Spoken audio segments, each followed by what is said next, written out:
विविध भारती परिसमय कार्यक्रम चल रहा है सखी सहेली, और अंतराल के बाद हम फिर से हाजिर हैं। और हम बात कर रहे हैं एक गृहिणी के बारे में। गृहिणी यानी पूरे घर या पूरे परिवार की जिम्मेदारी को ईमानदारी के साथ निभाने वाली वो स्त्री जो घर की धुरी भी कहलाती है। उसे हर हाल सम्मान देना ही चाहिए। वो खुद को भुलाकर परिवार के हर सदस्य के लिए काम करती है। फिर भी गृहिणी ही तो हो या घर संभालने का ही तो काम करती हो, इस तरह के संबोधन उन्हें दिए जाते हैं। और गृहिणी का काम घर और परिवार को ही संभालने का होता है।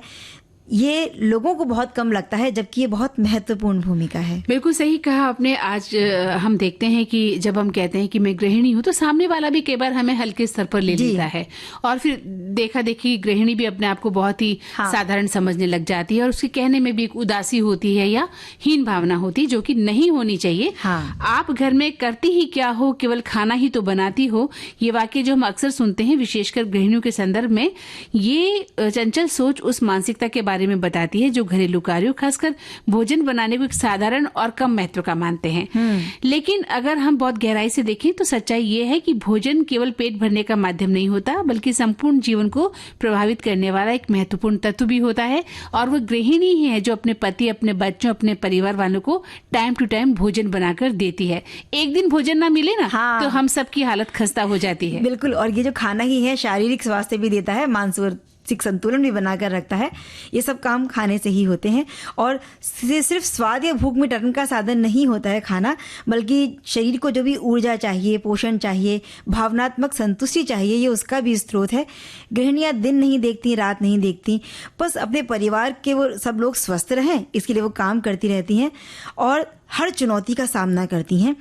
अपने परिवार के जो सदस्य हैं उनकी पसंद और ज़रूरत, इस चीज़ को भी ध्यान में रखकर खाना बनाती है, क्योंकि भाई अगर घर में बड़े हैं तो उनके लिए हल्का फुल्का खाना बनाना है। बच्चों का नाश्ता कैसा होना चाहिए, लंच में क्या हो, बनते हैं बच्चों का नाश्ता सुबह अलग, स्कूल ले जाने का अलग, पति के जो ऑफिस का टिफिन है वो अलग, बुजुर्गों का खाना अलग। तो कितने तरह के खाने बनाती है। और फिर केवल खाने तक ही तो सीमित नहीं होती गृहिणी की जिम्मेवारी, बल्कि वो अपने परिवार का पोषण करती है। विशेषज्ञ होती है, एक डॉक्टर के रूप में, शिक्षक के रूप में, मनोवैज्ञानिक के रूप में, व्यवस्थापक भी होती है, और घर का बजट संभालती है। सीमित संसाधनों में परिवार की हर जरूरत को पूरा करने का काम करती है। बच्चों में अच्छी आदतें डालती है जो उनके जीवन भर काम भी आती है। तो गृहिणी का मतलब केवल आप ये क्यों सोचते हो कि वो हमारे लिए खाने पीने की व्यवस्था करती है, ये भी तो कितना बड़ा काम है। लेकिन इसके अलावा वो सबको एक बंधन में बांध के रखती है। उस परिवार की रीढ़ की हड्डी है वो, है ना, उसको एक इकाई में बांधती है। ये कितना बड़ा काम है। बिल्कुल, उनके महत्व को कम नहीं आंकना चाहिए, क्योंकि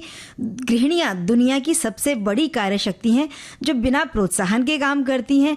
और कई बार तो हम कह सकते हैं कि अवांछित उपहास और ताने भी उन्हें इस चीज के लिए मिलते हैं कि भाई घर में करती ही क्या हो। लेकिन फिर भी अक्सर कर उन्हें अनदेखा कर दिया जाता है।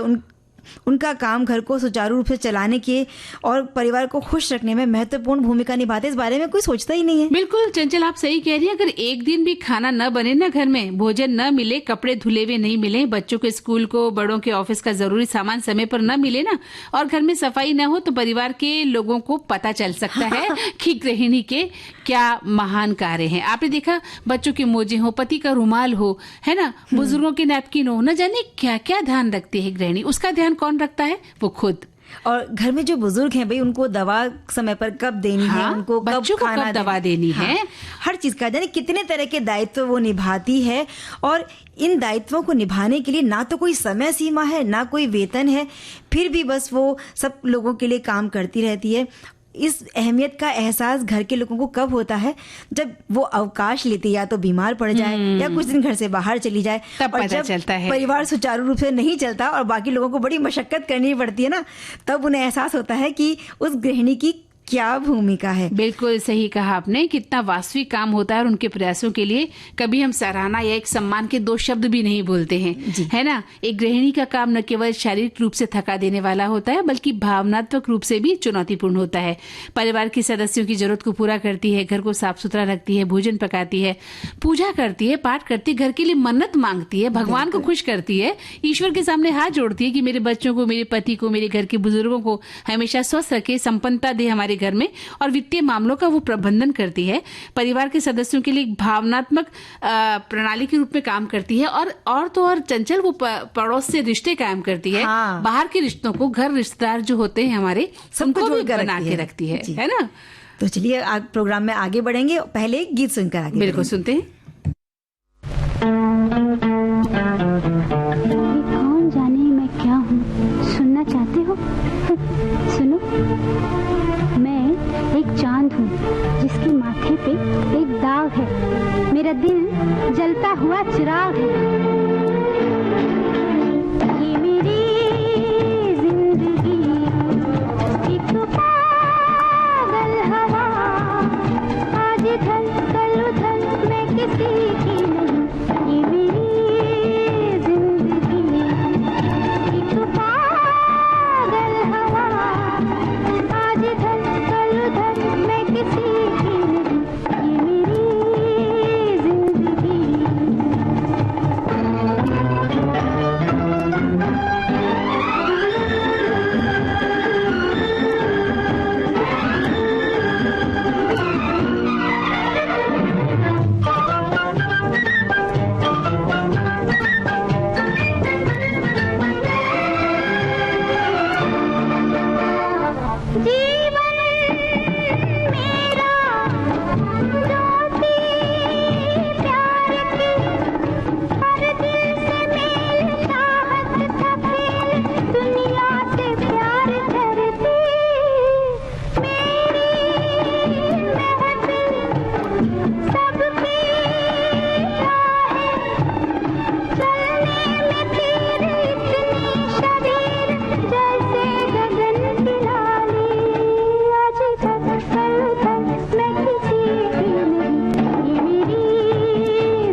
हाँ, तो चंचल बहुत ही सुंदर गीत सुनाया आपने।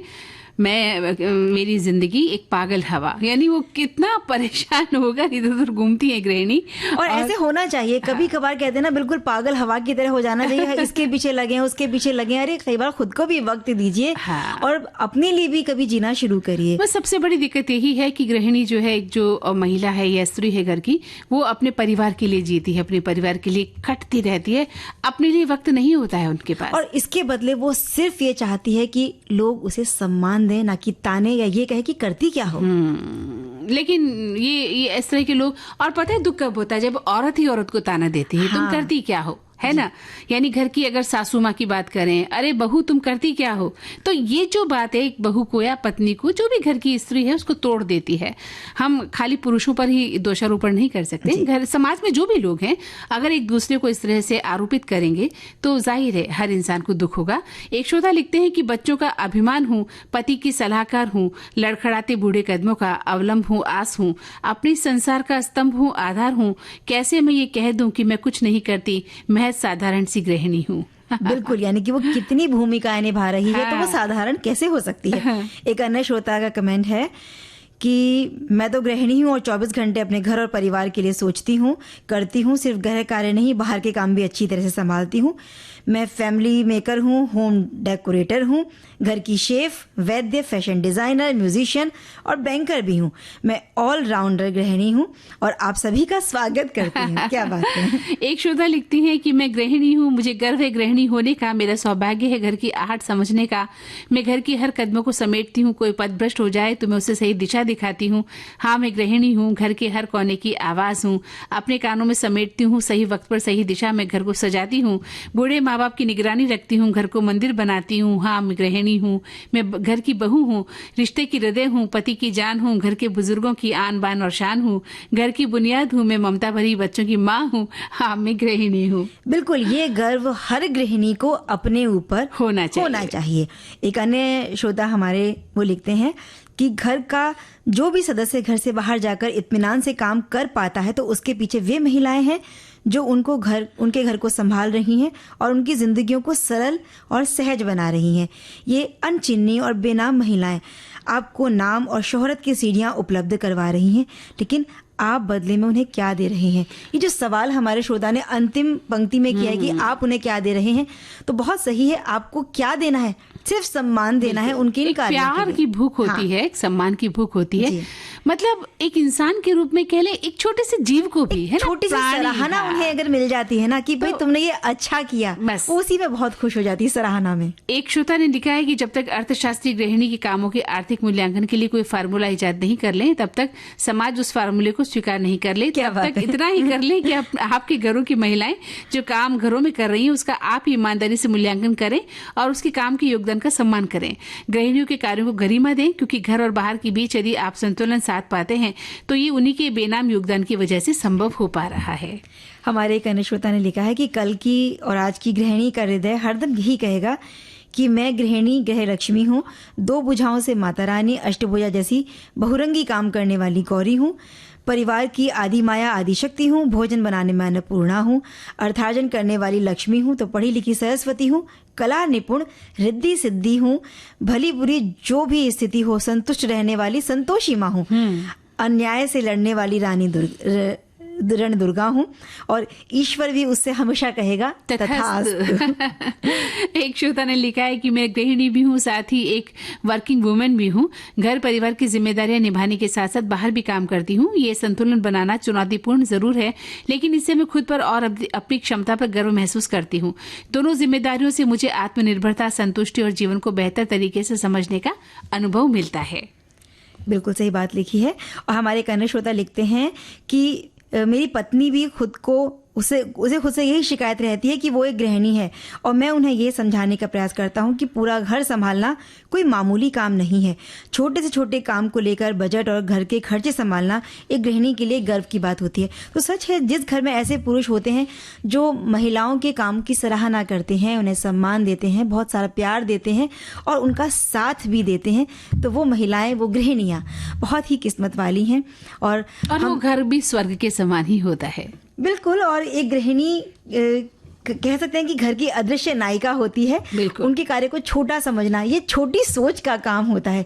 यदि घर के काम महत्वपूर्ण है तो उनको करने वाला जो व्यक्ति है वो भी महत्वपूर्ण है। इसलिए जब भी कोई आपके लिए कहे कि घर में करती क्या हो, केवल खाना बनाती हो, तो उन्हें ये बात समझने की जरूरत है कि गृहिणियां केवल भोजन नहीं बनाती बल्कि वो एक आधार तैयार करती हैं। बिल्कुल, बहुत बड़ी बात कही चंचल आपने कि वो जीवन का आधार तैयार करती हैं और उनका काम घर को सुरक्षित रखना है, प्यार भरा वातावरण बनाने में मदद करना है, जो परिवार के सभी सदस्यों के लिए बहुत ही जरूरी होता है।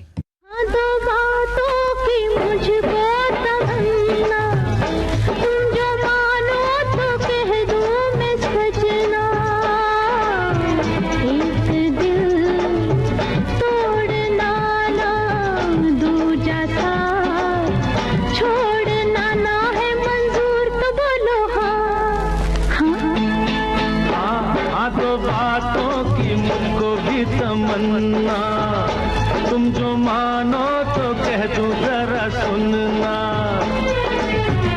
एक दूर जाना ना, दूजा प्यार तोड़ना ना है मंजूर, तो बोलो हाँ।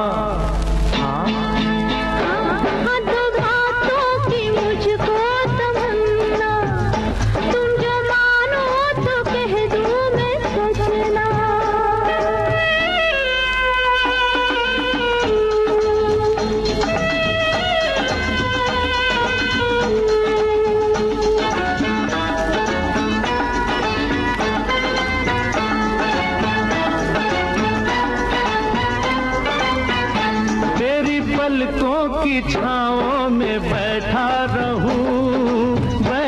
रहूं, तेरी जुल्फों के फूलों से लिपटा रहूं। मेरी बात मोड़ना ना, सपनों को तोड़ना ना है मंजूर तो बोलो हाँ। तो बातों की मुझको तमन्ना, तुम जो मानो तो कह दूं मैं सजना।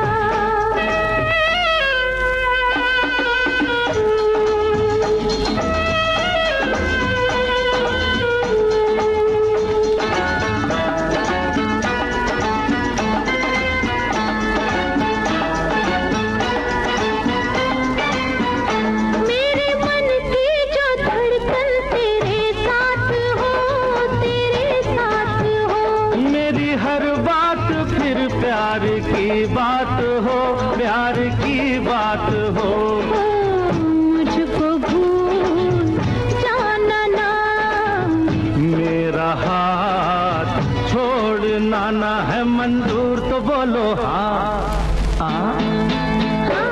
तो बातों की मुझको तमन्ना, हाँ तो बातों की मुझको भी तमन्ना।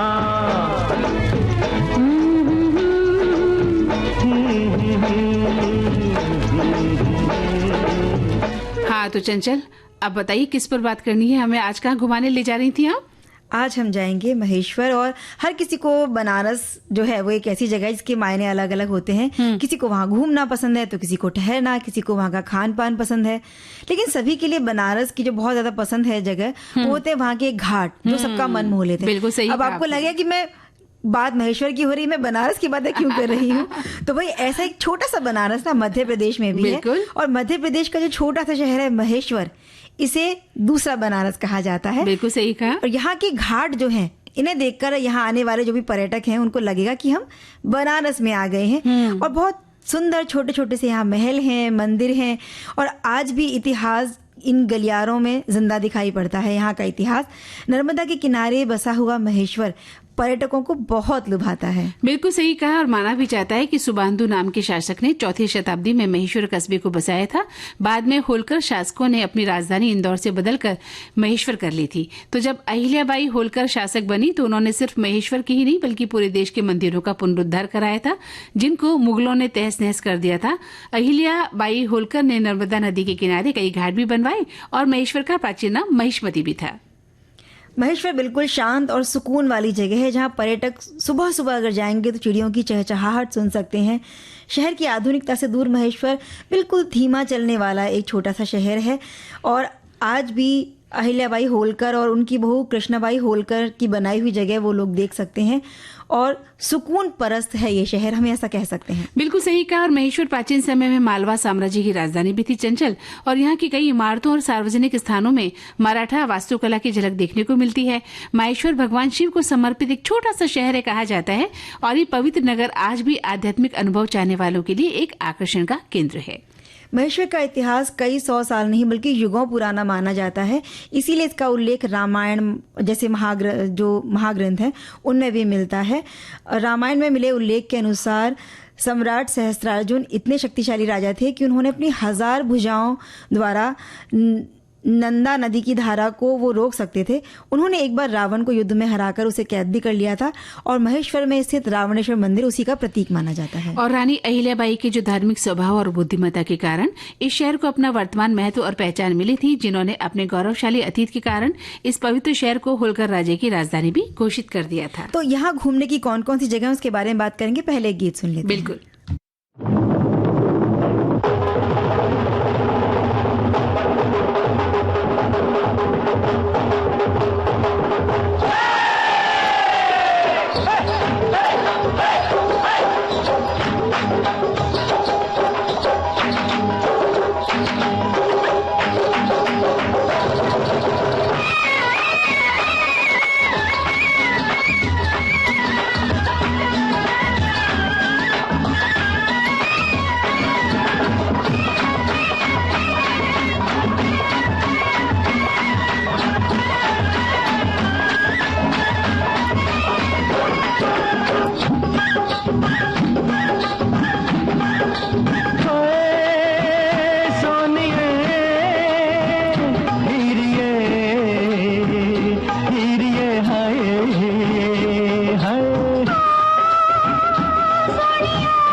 ओए तू रात खड़ी थी छत पे नी मैं समझा के चांद निकला। ओए तू रात खड़ी थी छत पे नी मैं समझा के चांद निकला। हो तेरा तुझे देख के होठे से मेरा पैर फिसला। बुरा हो तेरा तुझे देख के होठे से मेरा पैर फिसला। होए होए होए होए होए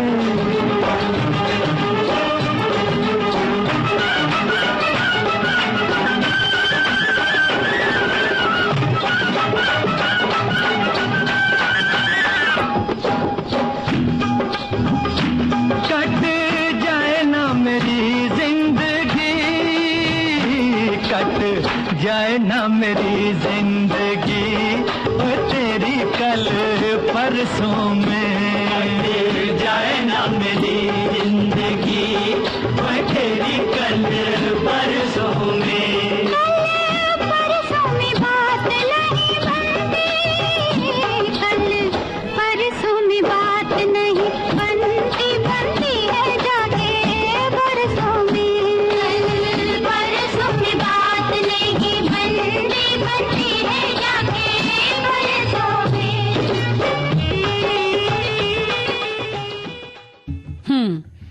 तो आप बताने वाली थी कि महेश्वर में घूमने की जगह कौन कौन सी है? एक तो है होलकर फोर्ट, जिसे अब रॉयल गेस्ट हाउस में बदल दिया गया है, यहाँ जा सकते हैं।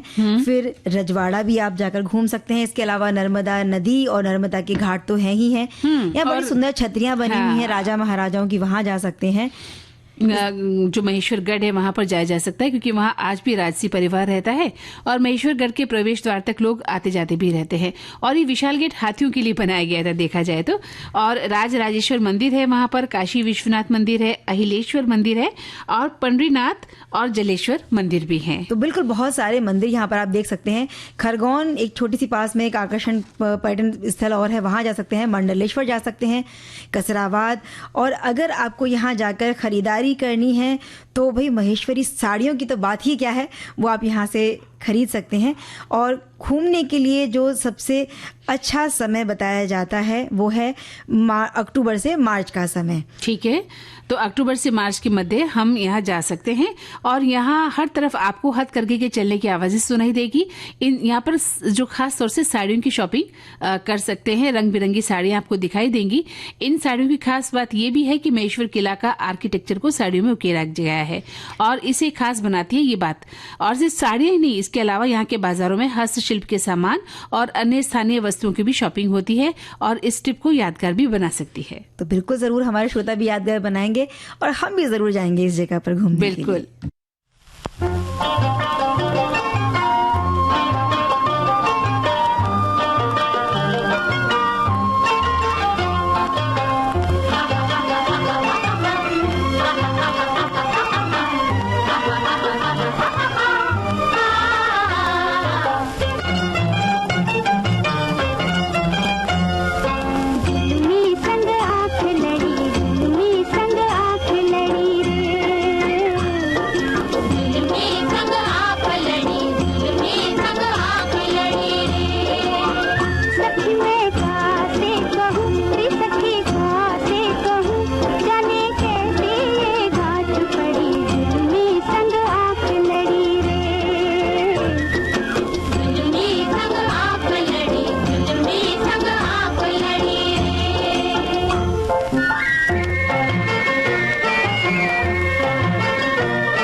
छोटा रात बड़ी संग आँख लड़ी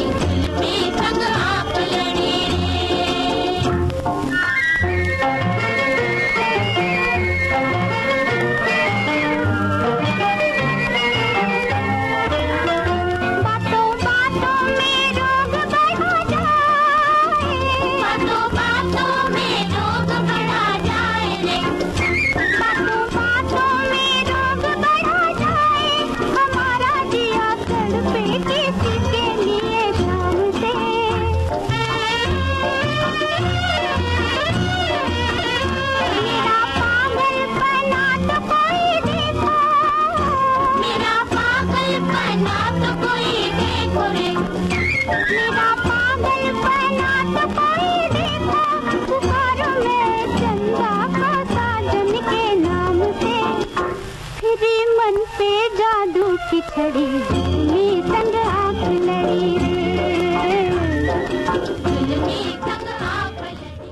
कार्यक्रम का समय हो चला है पूरा। लेते हैं इजाजत चंचल वर्मा और मंदाकिनी जोशी को दें इजाजत। नमस्कार।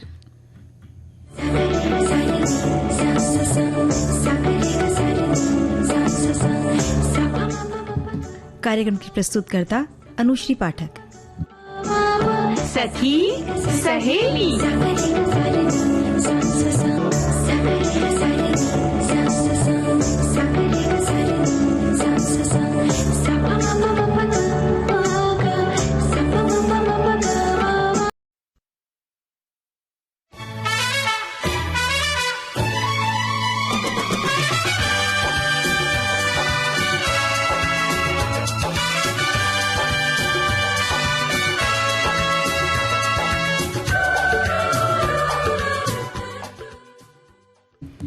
विविध भारती पर अगला कार्यक्रम है सखी सहेली। कीजिए बस थोड़ा सा इंतजार।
सखी सहेली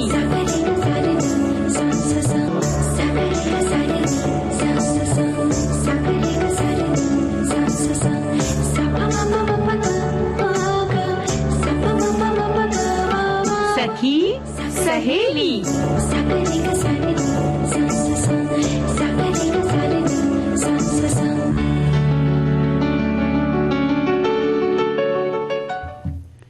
सखी सहेली। अरे क्या बात है, क्या बात है। ऐसा होता है ना, कई बार थोड़ा सा रहता है कि हम शुरू करें, आप शुरू करें। नहीं नहीं, ये दोनों की मिलने की जो खुशी का हाँ। प्रतीक है, ये हम दोनों ही इतने उतावले हैं, वो बहुत उत्साह में आ जाते हैं कई बार हम। तो चलिए आप बोलिए। सभी सुनने वालों को करते हैं नमस्कार। मंदाकिनी जी आपको और सभी को नमस्कार। किसका? चंचल वर्मा का। और सभी सखियों और सखाओं को मंदाकिनी जोशी का भी प्यार भरा नमस्कार। मुझे लगा मेरा तावलापन देख के लोग समझ गए होंगे कि चंचल है। आज क्या बात है, बहुत उतावली हो और बहुत तेजी में फास्ट ट्रेन की तरह चल रही हो, कुछ खास तो है? तो भी आज विजय दिवस है ना, तो अच्छा। वो विजय का उत्सव हम मना रहे हैं। आज नहीं है, यानी कि 26 जुलाई को है, लेकिन 26 जुलाई को क्योंकि सखी सहेली होता नहीं, तो हमने सोचा हम आज ही विजय दिवस की बात करेंगे। अच्छा, और क्या क्या सुनाने वाली हैं आज आप?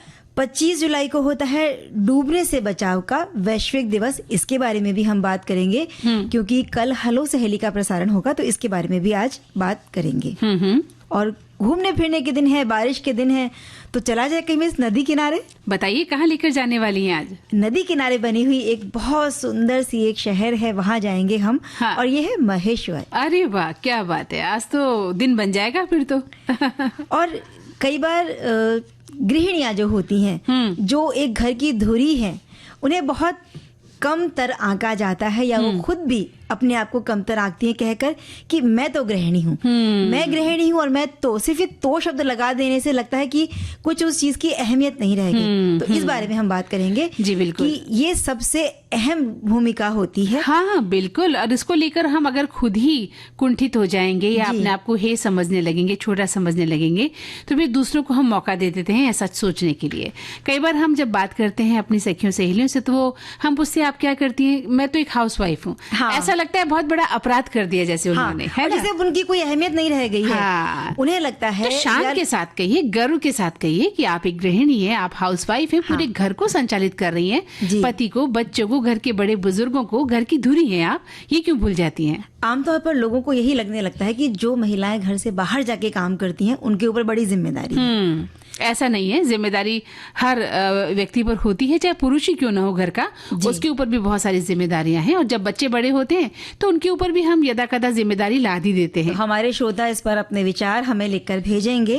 और आज है अमावस्या, तो ये जो अमावस्या है, कार्तिक अमावस्या है, इसे अलग अलग जगह पर, क्योंकि भारत में हर प्रांत में जो है हर त्योहार को मनाने का एक अलग तरीका होता है, अलग अलग नामों से भी जाना जाता है।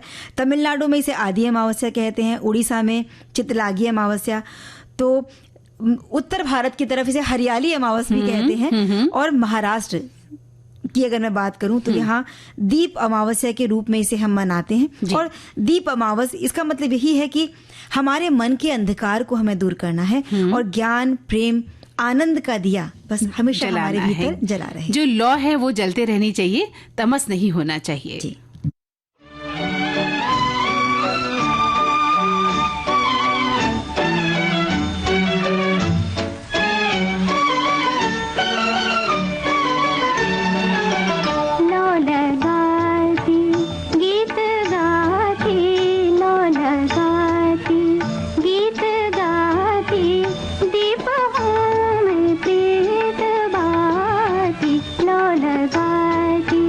गीत गा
बहुत ही सुंदर गीत आपने सुनवाया, लौ लगाती गीत गाती।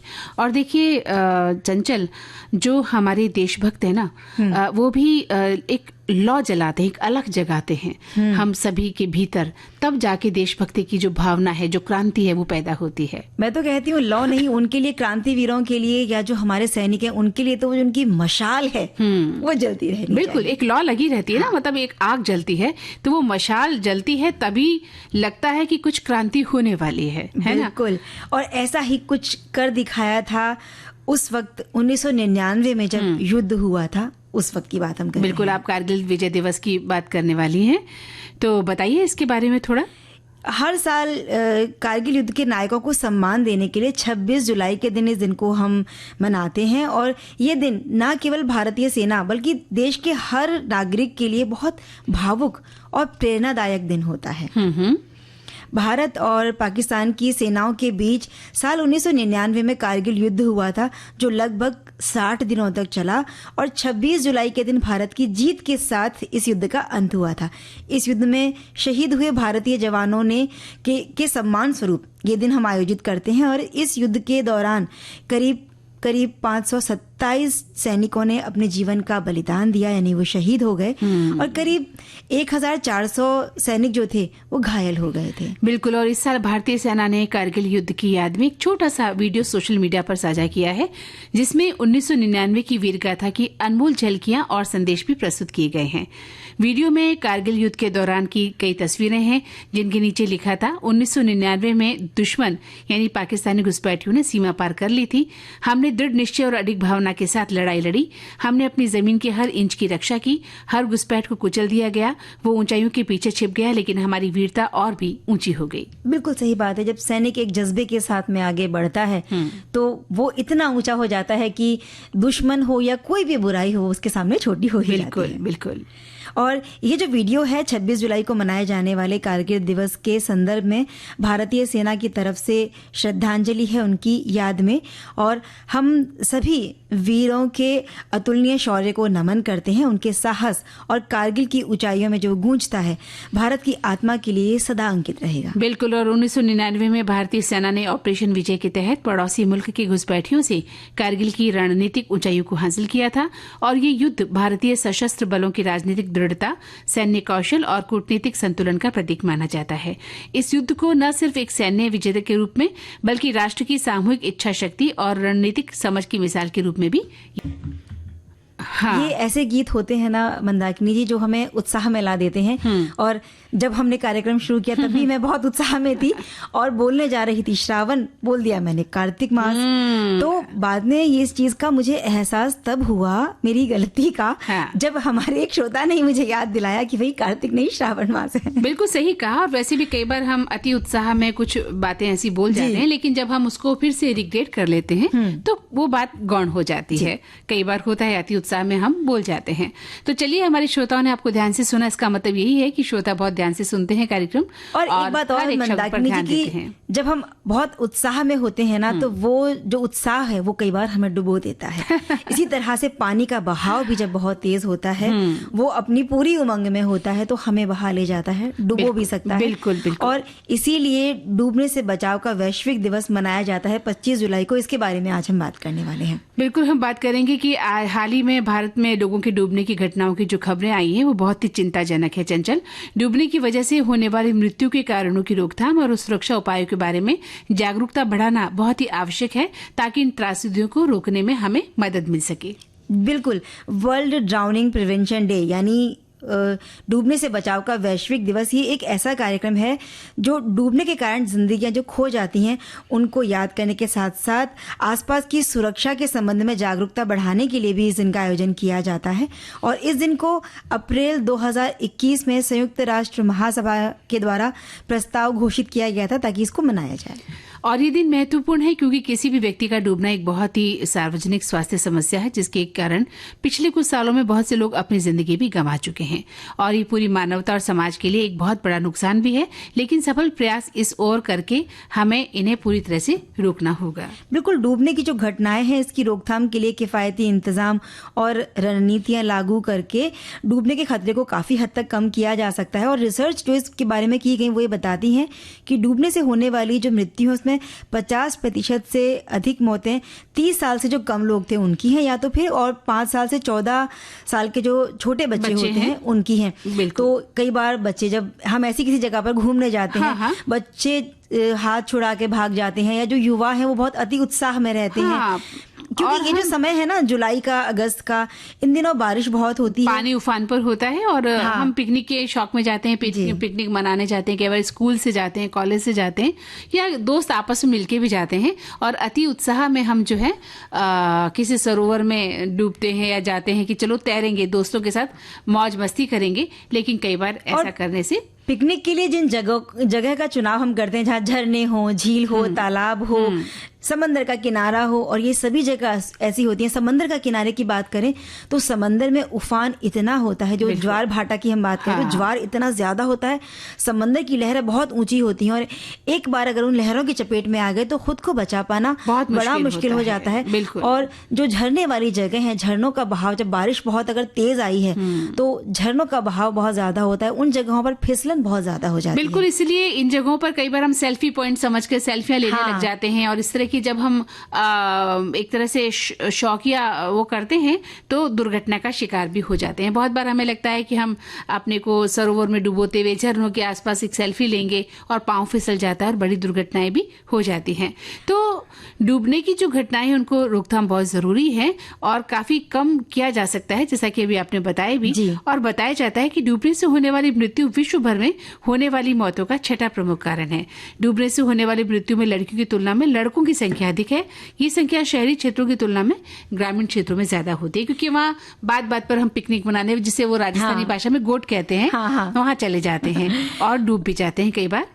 और ये जो कई घटनाएं होती हैं इनके कारण होते हैं बाढ़ आना, तूफान आना, नाव की दुर्घटनाएं, कई बार हम नाव से जा रहे होते हैं तो वहां दुर्घटना हो सकती है, असुरक्षित जल स्रोत या मनोरंजक गतिविधियां जिनकी वही हम बात कर रहे थे ये भी हो सकती हैं। इसके अलावा जो अन्य कारण डूबने के माने जाते हैं उसमें हो सकता है कि स्थान का चिकना होना है, फिसलन भरा होना, तैराकी नहीं आना, मादक पदार्थों का सेवन करके जब पानी की तरफ हम जाते हैं, तो इस तरह के बहुत सारे कारण हो सकते हैं। इनके बारे में अगर लोगों को जागरूक किया जाए या खुद से भी जागरूक हो सकते हैं। उन्हें पता है कि हम अगर किसी मादक पदार्थ का सेवन करेंगे तो उस वक्त हमारी कई बार हलचल पर, अपनी ही हलचल पर हमें काबू नहीं रहता है और हम इतनी उमंग में, उत्साह में होते हैं, मजे में होते हैं कि हम खुद को रोक नहीं पाते हैं। बिल्कुल सही कहा। तो डूबने की दुर्घटनाओं को रोकने के लिए कुछ प्रयास हम सबको मिलकर करने चाहिए, क्योंकि ये सिर्फ प्रशासन की ही नहीं हमारी भी जिम्मेदारी है। इस अनहोनी को नियंत्रित करने के लिए जल निकायों जैसे कि पूल है, कुआं है, तालाब है, इनको चारों ओर जो है अवरोध स्थापित हमें करने होंगे। और बच्चों और वयस्कों के लिए जल से एक सुरक्षित दूरी बना के रखना भी बहुत जरूरी है। और तैराकी और जल सुरक्षा संबंधी कौशल प्रशिक्षण जो है ये भी लोगों को देना होगा। खासतौर पे जिन लोगों को तैनात किया जाता है वो कुशल हों तैरने में, ये कोशिश करनी चाहिए। और इसके अलावा जिस तरह की दुर्घटनाएं होती हैं जिन जगहों पर, तो इन दिनों में जब बारिश का बहाव बहुत तेज होता है, पानी बहुत ज्यादा होता है, तो मछली पकड़ने के जो व्यवसाय से जुड़े लोग हैं उन लोगों को रोका जा सकता है।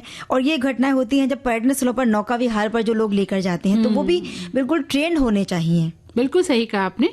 और नौका विहार वाले सभी स्थानों पर जो है लाइफ एक जैकेट है वो भी पहन लेनी चाहिए। उचित रखरखाव भी बहुत जरूरी है और सुरक्षित नौकायन और शिपिंग नियमों को भी सख्ती से लागू करना बहुत जरूरी है।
ने यही पूछा था एक दिन रूठ कर शाम से,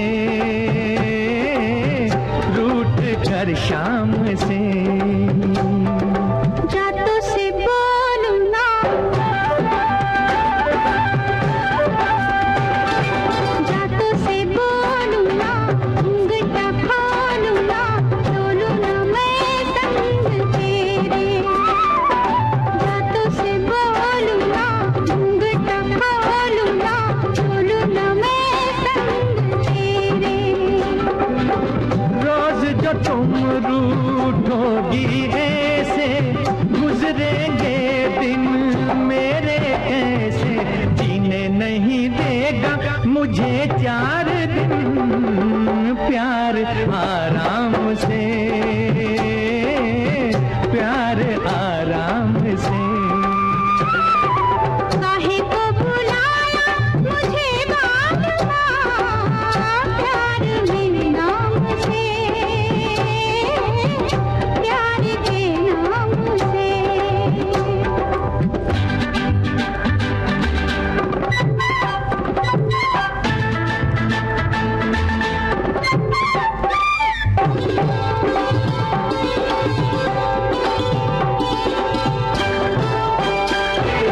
काली घटाओं से ठंडी हवाओं से आओ कहें हाल दिल का।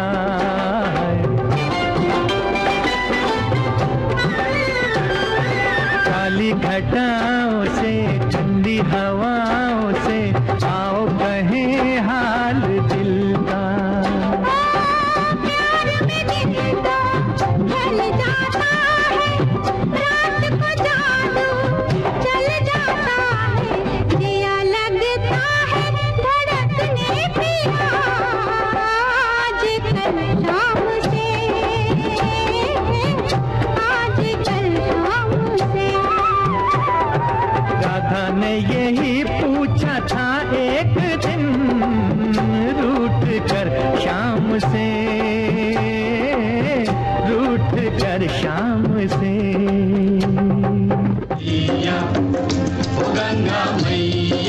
एक शहर की याद, जहाँ से आप अवतरित हुए इस धरती पर, पहला मील का पत्थर तो वो है। उनके जीवन के कुछ अनकहे किस्से। 15-20 साल पहले पिताजी को एक दिन बताया कि पापा वो जो पूजा की अलमारी पे अखबार के नीचे जो आप लोग चेंज रखते थे, वहाँ से मैं कभी कभी पैसे चुराता था आलू की टिक्कियाँ खाने के लिए। उन्होंने वो किया जो उनके मन ने कहा। तब मैं पिताजी के पास गया तो उनको बताया कि मुझे बम्बई जाना है, फिल्में बनाना चाहता हूँ। ऋषि कपूर साहब को राजी करने में वक्त नहीं लगा, उनको बहुत पसंद आई कहानी। अनुभव से समृद्ध लेखक और निर्देशक अनुभव सिन्हा। छोटी छोटी रातें लंबी हो जाती है। आ रहे हैं विविध भारती पर। आज के मेहमान 6 अगस्त शाम 4 बजे सिर्फ विविध भारती पर।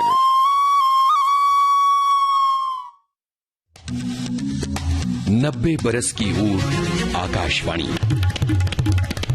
जी, मेरा नाम डॉक्टर सुब्रतो गुहा है और मैं पूना महाराष्ट्र में रहता हूँ। प्रोफेशन रहा है हॉस्पिटल एडमिनिस्ट्रेशन। दादी जी के पास एक पुरानी रेडियो हुआ करती थी और वो वाल्व वाला रेडियो था, और वो मॉर्निंग में जब रेडियो ऑन करती थी तो आकाशवाणी का जो वो सिग्नेचर ट्यून वो बजता था और वो मुझे अट्रैक्ट किया। तो उस समय मैं क्लास 5 में पढ़ता था और उसी से एक रेडियो सुनने का एक चस्का लगा। सवेरे 5:53 से जब पुणे विविध भारती स्टेशन का ओपनिंग होता है, फिर वंदनवार, फिर आपके भूले बिसरे गीत, फिर हम है राही प्यार के सारा प्रोग्राम्स मैं सुनता हूँ। दोपहर में सखी सहेली, हेलो फरमाइश हुआ या हेलो सहेली हुआ या आज के मेहमान हुआ या बॉम्बे टॉकीज हुआ या जो भी हुआ, संडे को तो खास करके उजाले उनकी यादों के सुनना ही सुनना है। अगर हम लोग एक knowledge upgradation point of view से देखें, आकाशवाणी से जो इन्फॉर्मेशन और नॉलेज हम लोगों को मिलता है वाकई में एक काबिल तारीफ चीज है। 90 बरस की ऊर आकाशवाणी। चंचल, हमारे एक श्रोता ने लिखा भी है कि डूबने से बचाव का जो आज वैश्विक मुद्दा है, जब हम कभी नदी तालाब के आसपास या स्विमिंग करते हैं तो पहले हमें तैराकी के या स्विमिंग पूल में तैराकी का प्रशिक्षण भी लेना चाहिए, जिससे पानी में डूबने का डर दूर हो जाए। और लिखते हैं कि हमारी दादी जब हरिद्वार गई तो गंगा में डुबकी लगाई तो उन्होंने सबसे पहले जंजीर को पकड़ लिया था, क्योंकि गंगा की लहरों का प्रवाह बहुत तेज था और वो किसी भी तरह से आगे बहा के ले जाता है। इन दिनों गंगा का प्रवाह उत्तर भारत में जहां से वो निकलती है गंगोत्री से बहुत तेज होता है प्रवाह। और बारिश के दिनों में सिर्फ गंगा ही नहीं, समंदर या जहां भी झील झरने नदियां हैं वहां प्रवाह बहुत तेज होता है। तो जब भी आप पिकनिक के लिए जाते हैं परिवार के साथ, दोस्तों के साथ, तो थोड़ा सा एहतियात बरतना बहुत ज़्यादा ज़रूरी हो जाता है, ताकि